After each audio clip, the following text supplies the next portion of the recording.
નમસ્કાર ખેડૂત મિત્રો, ખેડૂત પ્રયાસ ચેનલમાં આપનું સ્વાગત છે। આજે તારીખ 19 જાન્યુઆરી 2024 સવારના મહત્વના હવામાન સમાચાર ચેનલમાં નવા આવતું સબસ્ક્રાઇબ કરી લેજો।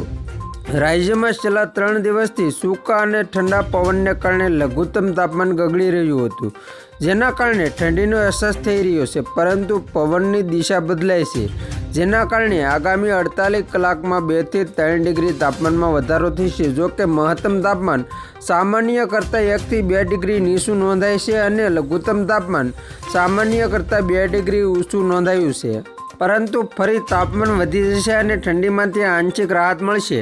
હવામાન નિષ્ણાત અંબાલાલ પટેલે જણાવ્યું છે કે ઠંડીના ચમકારા બાદ 19 થી 21 જાન્યુઆરી દરમિયાન હવામાનમાં પલટો આવશે। એકદમ હવામાન બદલાઈ ગયું હોય તેવું લાગશે। ગુજરાતના ભાગોમાં મહત્તમ તાપમાન ઓછું રહી શકે છે અને લઘુત્તમ તાપમાન વધશે, જેના કારણે ઠંડીનું જોર ઘટશે।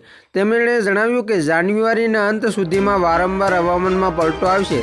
દક્ષિણ ગુજરાતના હવામાનમાં પલટો આવશે કારણ કે અરબી સમુદ્રમાંથી ભેજ આવશે। 22 જાન્યુઆરીએ ફરી એક મજબૂત વેસ્ટર્ન ડિસ્ટર્બન્સ આવશે, જેના કારણે હવામાનમાં પલટો આવશે। 26 થી 28 જાન્યુઆરીમાં હવામાનમાં પલટો આવશે અને કમોસમી વરસાદની શક્યતા વ્યક્ત કરવામાં આવી છે। જાન્યુઆરીના અંતમાં અરબી સમુદ્ર અને બંગાળની ખાડીના ભેજને કારણે હવામાનમાં મોટો પલટો આવવાની આશંકા છે। વિષમ હવામાનની વિપરીત અસર જોવા મળશે અને 21 થી 30 જાન્યુઆરીને વિવિધ ભાગોમાં હવામાનમાં પલટો આવશે અને હળવું માવઠું થવાની શક્યતા રહેશે।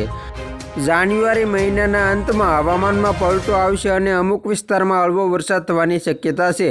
જો કે ભેજવાળું વાતાવરણ કે વરસાદ થાય તો શિયાળુ પાકને નુકસાન થવાની ભીતિ છે। માવઠાની શક્યતાને લઈ ખેડૂતોની ચિંતા વધશે।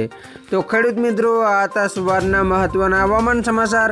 ફરી વખત મળશું નવી અપડેટ સાથે। ત્યાં સુધી જોતા રહેજો ખેડૂત પ્રયાસ યુટ્યુબ ચેનલ।